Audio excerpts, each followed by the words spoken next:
Hello, welcome or welcome back. My name is Shannon, and today I'm going to do part 2 of my January and February reading wrap-up. My last video, I covered a few of the fiction books that I had read in those months, and this video I'm going to cover a few of the nonfiction books that I read in January and February. I'm not going to cover every single nonfiction book I read, or else this video would be too long, but I am going to focus on 4 of the nonfiction books that I read. So let's get started. The Heartbeat of Wounded Knee, Native America from 1890 to the Present by David Treuer. I started this sometime in 2023, and I did end up finishing this in January. Treuer is a writer of fiction and nonfiction and is also an Ojibwe Indian from Leech Lake Reservation in Minnesota. Apologies if you see me looking down. I am looking at my notes so that I can make sure I give you all of the information that I want to give you. This book is a combination of history, journalism, and memoir, as Treuer tries to dispel the myth that Native American history stopped in 1890 after the Wounded Knee massacre. And such myth kind of started in the 1970s by an author named D. Brown, who wrote Bury My Heart at Wounded Knee. Basically, he stated that the culture and civilization of the American Indian was destroyed in the 1800s. Treuer wanted a different narrative. Indians did not disappear after Wounded Knee. However, they struggled hard to preserve their languages, their traditions, and their very existence. Treuer does a bit of a historical overview. He starts with first contact and goes through various eras of the Native American existence since first contact. And he talks a lot about the forced displacement, the treaties, massacres, US government not recognizing Native Americans as US citizens or actual people under US law, the rise of the BIA, which is the Bureau of Indian Affairs, forced boarding schools, casinos, and he also talks at length about Indian rights activism, movements, and resistance. And through each era, he explores how Native Americans created new modes of survival and new ways to preserve their way of life through each of these pieces of their history. He also weaves in narratives about his own experiences and identity as an Indian, including his initial desire to get out of the reservation. And then as soon as he was gone, he actually wanted to be back. He also realized that Indians also believe the narratives that are being fed to them. So here's a quote from Treuer. My lack of regard for my own origins and those of my community began to trouble me and troubles me still. If I could not see myself and my homelands differently from how many non-Indians do, more expansively, more intimately, more deeply, then how could I hope that the future of my people, in the broadest sense, would be any different from the story we kept being told and kept telling ourselves?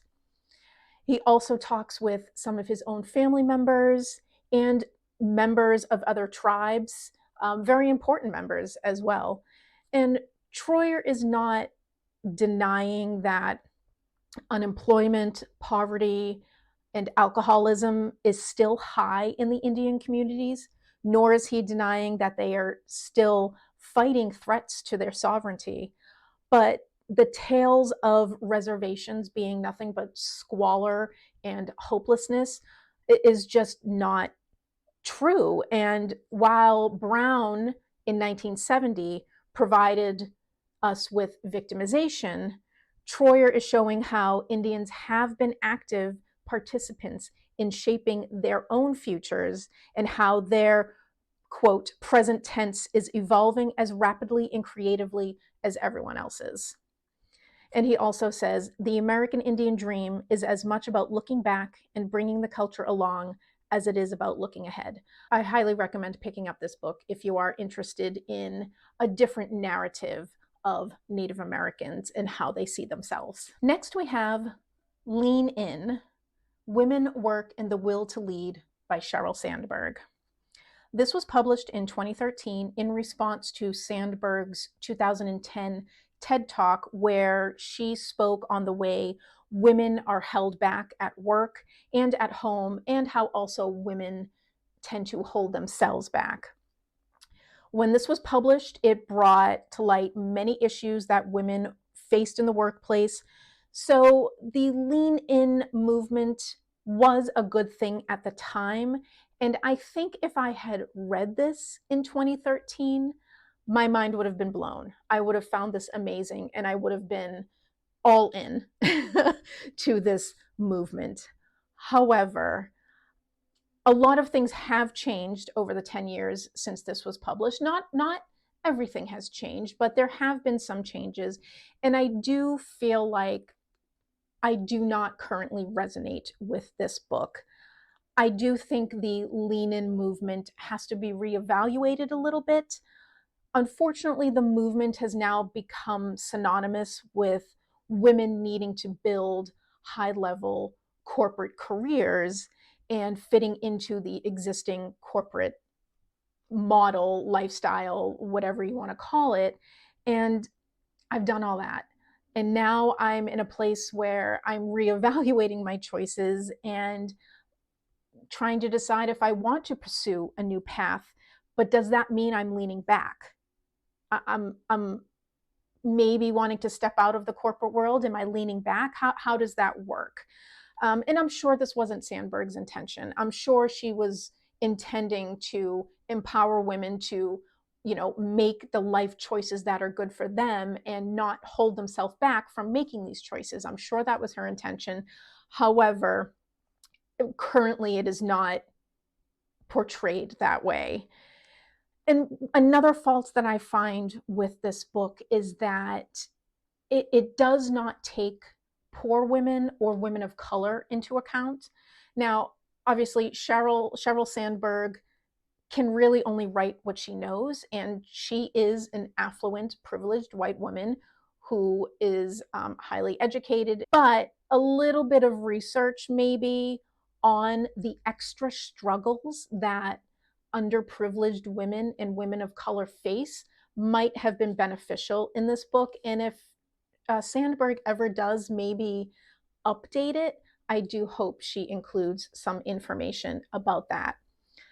Now, like I said, this is not resonating with me. Maybe it would have 10 years ago, but I probably will not reread this book, and I am going to either sell it or pass it along. So if you are a young woman looking to climb the corporate ladder, maybe this might be helpful. I don't really know.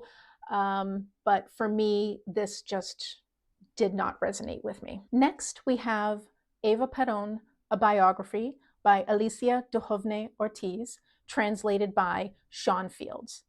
This was published in 1996 using some newly declassified documents, and Ortiz is a journalist, and she wrote this biography to try to answer many questions about the life of Eva Peron, who was the First Lady of Argentina from 1946 until her death in 1952.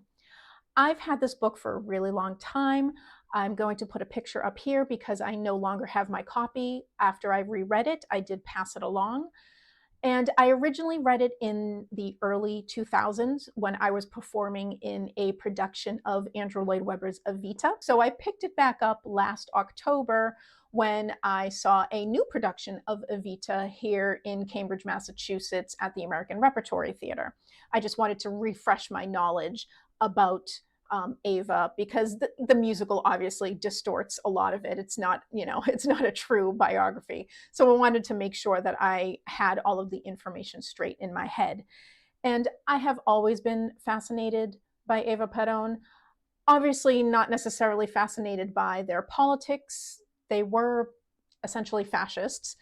So putting that aside, I was really fascinated by the woman because she is just a myth and a legend, and people are still worshiping, I guess is a good word, worshiping her still to this day.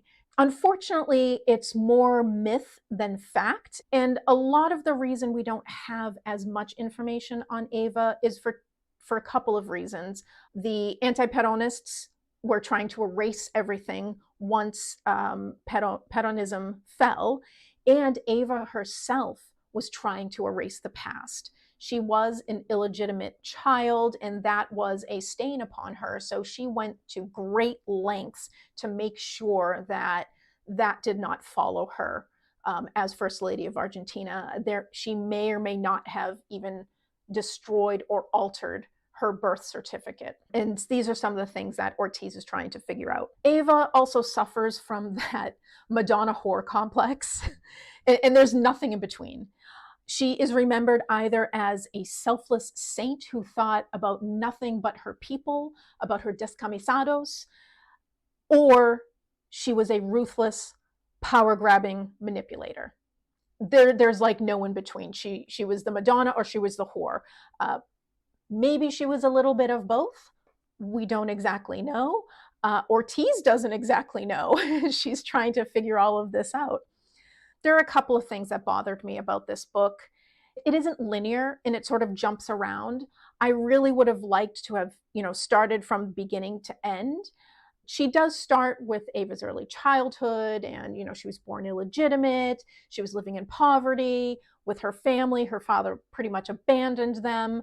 And then she makes her way to the big city, and she's an actress, and not a very good one, not a very successful one, but she makes her way, and then she meets Peron, and then all of the things happen.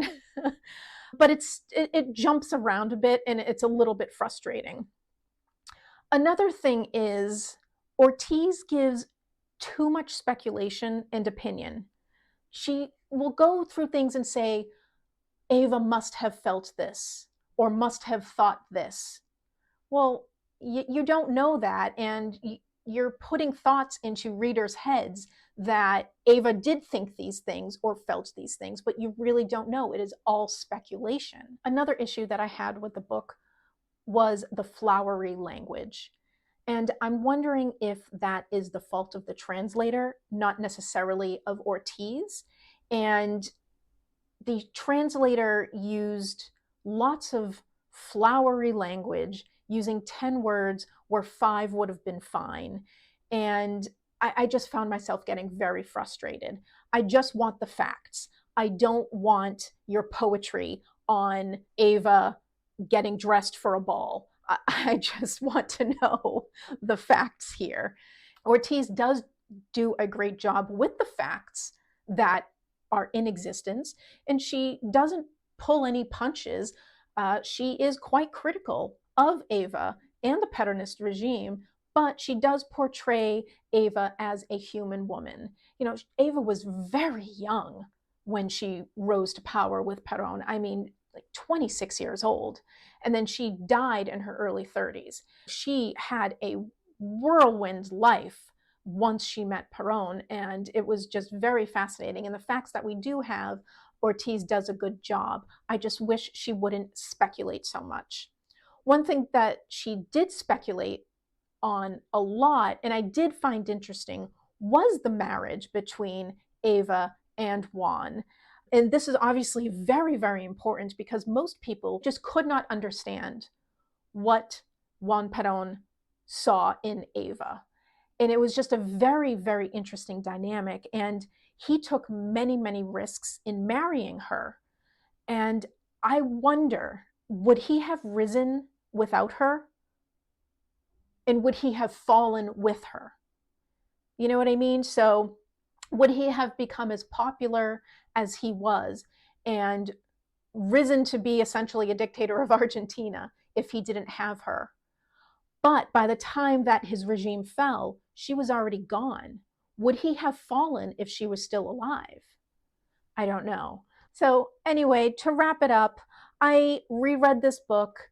I don't think I'll ever read it again just because I was frustrated with the language. But I am still interested in Eva, and I am going to look for some other biographies, preferably written in English, so that I don't have to worry about the translation.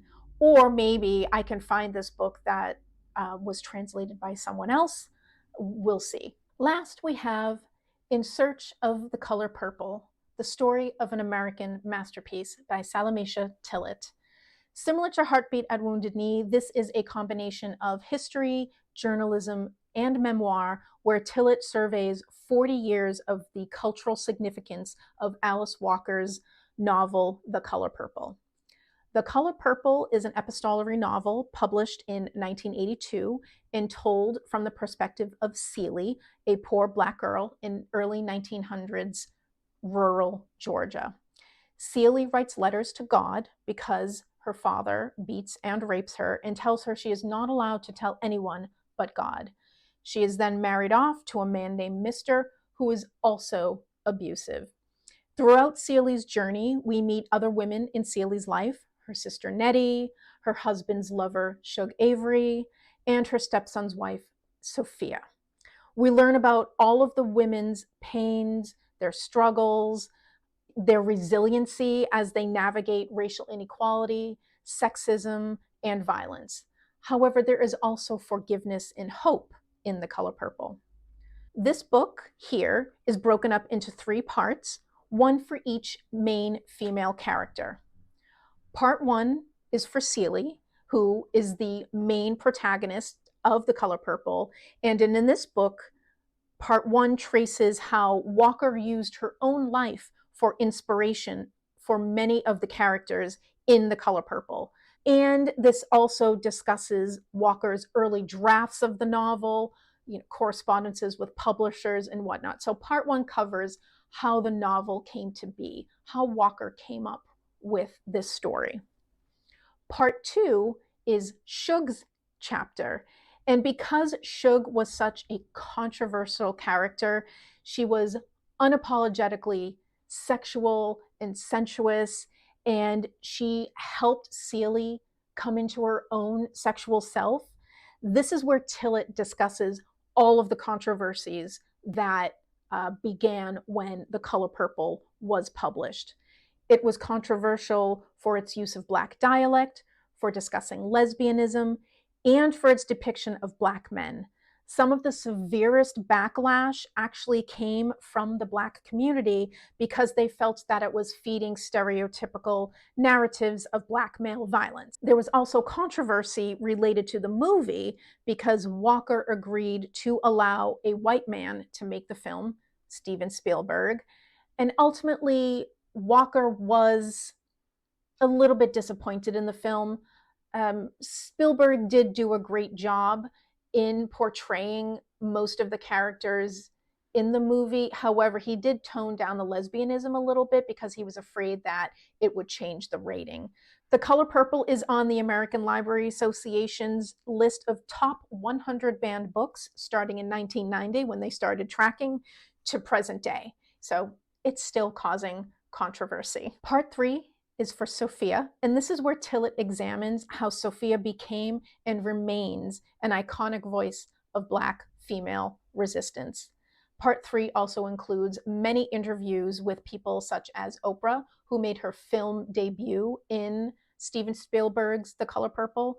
She also talks with Gloria Steinem and Quincy Jones, who produced the 1985 film. So we have lots of contemporary sources discussing The Color Purple and how it has become such a classic that it is. Tillet also weaves in her own personal narrative on her journey with the novel, reading it first when she was a young girl at 15 years old, reading it later on in her college years after she was a rape survivor, and then continuing into present day, somewhat healed. And she discusses how she has identified with the main female characters throughout her life.